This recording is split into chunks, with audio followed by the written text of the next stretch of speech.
మిత్రులారా, మళ్ళీ ఒకసారి అదానీ వార్తల్లోకి వచ్చాడు.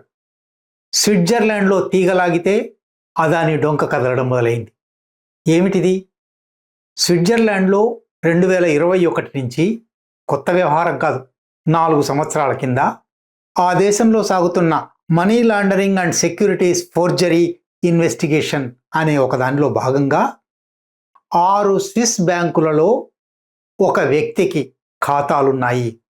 ఆ ఖాతాల నుంచి డబ్బులు మారిషస్లోనూ బెర్ముడాలోనూ రిజిస్టర్ అయిన మదుపు కంపెనీలకు చేరాయి. ఆ మదుపు కంపెనీలు పూర్తిగా అదానీ స్టాకుల్లో మాత్రమే కొనుగోళ్లు చేశాయి. అదానీ స్టాకులు పెంచడానికి ఉపయోగపడ్డాయి అని ఎక్కడనో మొదలు పెడితే ఎక్కడికో ఈ కథ చేరింది. ఈ కథ చేరి వాళ్ళు వెంటనే ఈ 6 స్విస్ బ్యాంకులు ఎవరి పేరు మీదనైతే ఉన్నాయో, నిజానికి ఆ పేరు వాళ్ళు బయట పెట్టలేదు, స్విస్ ప్రభుత్వం కానీ స్విస్ బ్యాంకులు కానీ బయట పెట్టలేదు. కానీ పరిశోధకులు financial times, London financial times దాని గురించి చాలా వివరమైన వార్త రాసింది.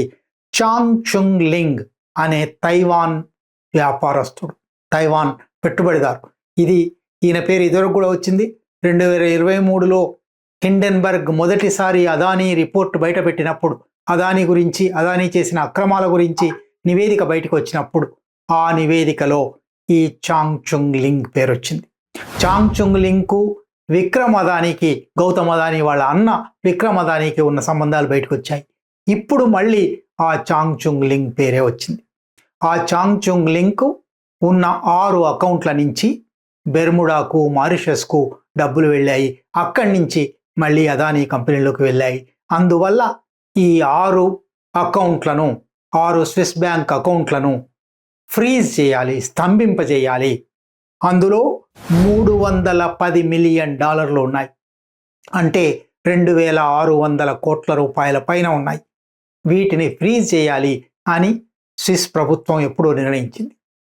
ఆ నిర్ణయం మీద ఆ ఫ్రంట్ మ్యాన్, ఆయన ఎవరో కూడా పేరు రాయలేదు, ఆ ఫ్రంట్ మ్యాన్ తరఫున ఒక న్యాయవాది ఈ ఫ్రీజింగ్ని ఎత్తివేయండి, ఈ స్తంభనను ఎత్తివేయండి అని కోర్టుకు వెళ్ళారు.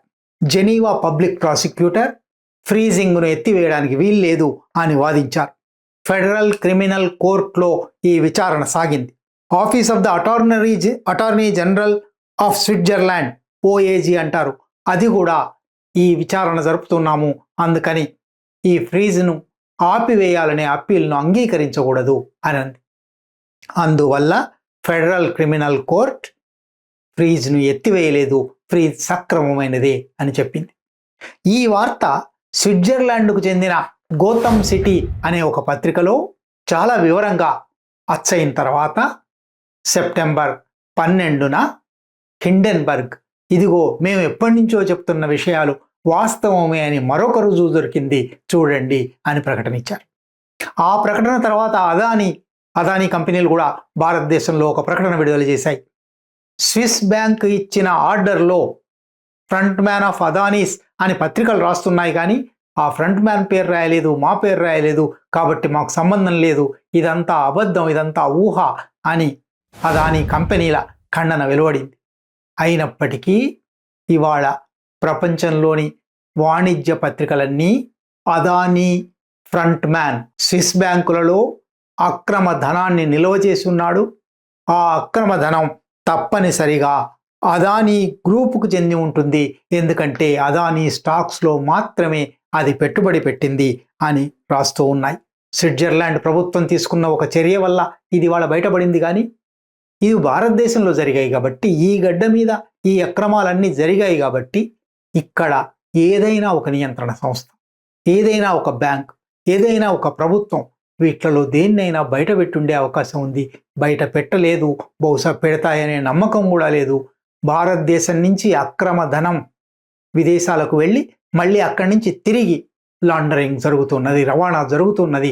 కాబట్టి విదేశాలలో ఉన్న మజిలీలలో వాస్తవాలు బయటపడుతూ ఉన్నాయి.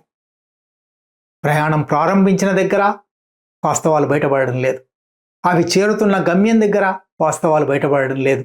అది ఎంత అక్రమ ధనమో మజిలీలలో బయటపడుతుంది. మరొక ఆధారం ఇవాళ స్విట్జర్లాండ్ నుంచి వచ్చింది.